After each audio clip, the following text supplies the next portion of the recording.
freeway bar parking lot, wow. waiting for pullover. She's like leaning out, vomiting on the side of the car. So they do wait in places like that. And you got pulled over for that? I did get pulled over for that. And they nailed you or not? It's kind of a weird story, but The cop was the Simpsons fan? Is it one of those deals where money makes things go away? No. Do you do Bart and they let you go? No, I was being real nice. I made a couple jokes. She was like, she staggered out of the car and laid down on some lawn and just continued. She's like, take me home. She was like real. Wow. Like cantankerous. And you got away with it, And huh? still throwing up. Oh. And, I was being nice and stuff because I actually really like cops and I think they have a tough. They're the toughest job in the world, and they're great. And what happened ultimately?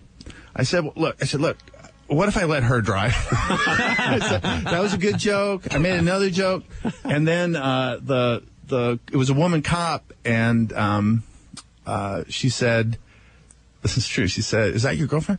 I said, "Not really," and she said, "If I let you off, will you go out with my partner?" Wow. What's his name? It was another woman cop. He's probably a dude. So I said, yeah. So she said, His name I would take the DUI if it was a dude. She said, Officer Bill? Yeah, really. You should have just taken the DUI. I actually think you met her.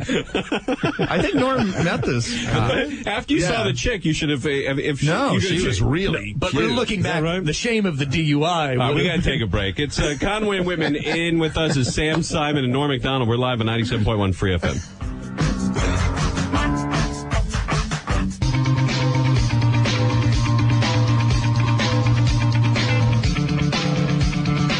Hi, welcome back, everybody. It is the Conway and Whitman Show. We're live on 97.1 Free FM.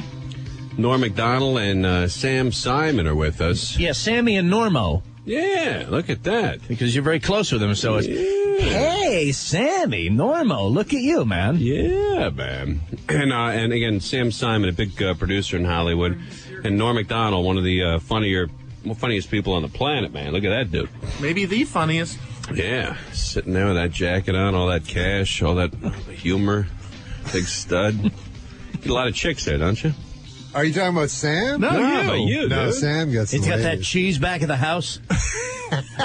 Norm lures them back to his house with some cheese. So, do you like cheese? And they stick their head in the kid's room like, what, do you have a 3-year-old? Like, no. 17. He just loves the Hey, is this Sesame funny? Street. Norm's. I would never. I'm not insulting you, but Yeah. Here it comes. it's kind of funny that sometimes when Norm is on a winning streak in Vegas, he'll buy clothes from those stores. Yeah, Oh, it's in awful. Vegas? Yeah. Oh, it's awful. Oh, is that right? Yeah. Yeah, because I don't know anything about clothes, but like I'll be up so much money and I'll go, well, I know I'm going to blow it all, right? Right.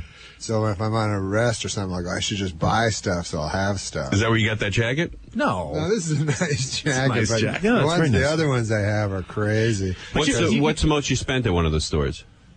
It's just at the end, the guy tells me, like, because he's like, no, you want this. They're Italian. You So know, they dress you, basically. Persian or something. Yeah, yeah. They dress you. And they're like, no, you don't want that one, this one. And then in the mirror, it looks all right. And you look like these guys, like greasy and, oily, you know what I mean? But it looks good. So 'cause they Persian look or good, and what? you look good in that little world, you know. Right. what Then I you mean? take it home and it sucks. Yeah. Like I have a blue leather jacket, and like I got a lot of those snakeskin shoes and stuff. What do you spend on shoes up there? I don't know. At the end, the guy just says he'll send it all to me. He doesn't tell you the price? Well, as he goes, he's like, you need the belt, and I've never worn a belt in my life. I don't know why. I need a belt. I'm sorry, and he ships the clothing back home? Yeah, and he's like, wait a minute. No, you want one more of these? Bring them to the shirt, but they're not free. He's just saying it. Right. Yeah. Well, yeah, they're not free, but I always thought those shops, they're always Really empty. overpriced. There's nobody ever in there. And I'm like, how do these guys stay in business? That's how they stay in business. Yeah. Do you know this guy? I think you've seen him. Who? It's I assume it's that place at Caesar's Palace with that guy with the giant glasses. And, Yeah. You know that guy? I haven't seen that dude. In the forum He's shops? sort of a Vegas celebrity. He is? He's like the soup Nazi. Everybody knows who goes to check him out. Yeah, he's... No, I don't know the dude. I don't go to those shops. You know, I barely spend money on food in Vegas. Yeah, any of those places. You know? I don't do it very often. You know, I did learn from, again, Norm Macdonald, Sam Simon with us. I did learn from Tim Russert, you know, from... Meet the Press. Meet the Press, right? yeah. He wrote a book about his dad, or his dad wrote a book or something. And I was listening to it a couple months back, and he says his dad gave him one great piece of advice in his life, and that is, if you drink, you gotta eat. It's a great piece of advice, you know, because a lot of times when you drink, you forget to eat. Oh, yeah. And that's when you get that wild hangover in the morning, you know, and that lasts for 3 or 4 days. So if you're going to drink, you got to eat. You got to lay a base there. Yeah. When guys go to rehabs or detoxes or whatever they're called, right? They eat like crazy. They have the best food because these guys have been starving themselves to death on bar snacks for sometimes for weeks. You know what I mean? Where all they've eaten is pickled eggs. Right, they go into the rehab and say, "Where's that the pretzels and the chips that mix with the rice checks in there?" Yeah, it's amazing what drunks will eat, though. I mean, pickled eggs. There's pickled cow or pig's feet. Knuckles. Pig knuckles. You wouldn't eat that crap if you were sober. No, you're not supposed to eat bar snacks. That's the second great piece of advice I've gotten in my life. You're not supposed to eat bar snacks. So, does Tim Russert like to drink? I don't know. I mean, I can't tell by by watching him once a week. Because he eats. It looks like he eats so much. Yeah, he's got the eating down. I don't know if he's got the drinking down. Yeah, maybe he took half of the advice. That's the thing. Alcohol's so fattening. Drinks are so fattening. It's...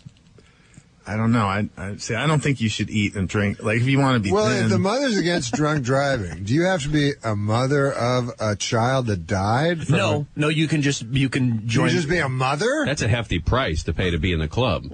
Well, what does that have to do with mothers? It's just an advocacy mothers can be concerned about their children, even for any reason. Can't you be a mother for flu shots? Well, you think you have to bring a death certificate to join the group? No, I just think it's sexist. Mothers that get cancer. I think it's sexist. Well, there's anything that doesn't allow a certain sex in. Obviously, a man cannot be a mother. You know what, Norm? Right. I think you can, though, actually. I think that men can be members of Mothers Against Drunk Driving. No, wouldn't they have to be fathers against drunk driving? I think that would be a fad. Your point is a great point, that it would be sexist to not allow a guy. But I believe men can be advocates and can be in that organization. Like, if my child died of someone, drunk, killed my child, I'd be hopping mad if they wouldn't let me in that organization. I don't mind telling you. Oh, yeah, absolutely. But then again, if you were in the organization, would you tell everybody you were in the organization? Mothers Against Drunk Driving. Yeah. Men They figure against me drunk for a driving. fruit. And plus, I already have the trauma of losing the child. People wouldn't want to be my friend over that anyway. Well, you'd probably want to bond with people that had a similar experience. Oh, definitely. And you wouldn't be able, they wouldn't let you be turned away at the door. Because that's one of the worst things with something like that. Like, your child goes missing, whatever, and it's like, people always say it's the worst, Oh, yeah. But it's also, you lose a lot of friends because people... They don't want to be around you. There's a lot of drama, Right. Well, it's a downer at a party. You have a dinner party, and we invite Bill. Yeah. Oh, his kid's still gone.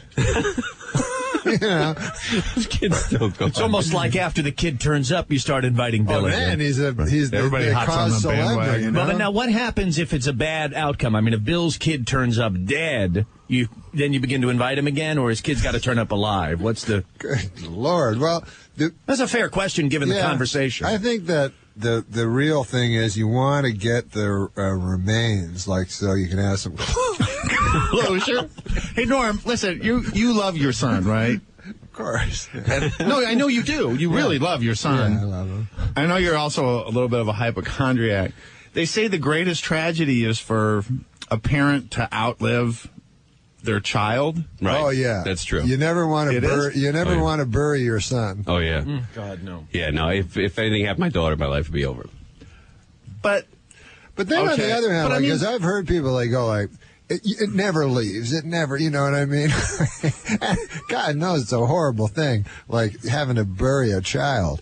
But they go, it never ends. You know, every day is painful. Then you see the guy's cracking up on Larry King. You know, he's having a good time. Wait, who, oh, you mean... John Walsh.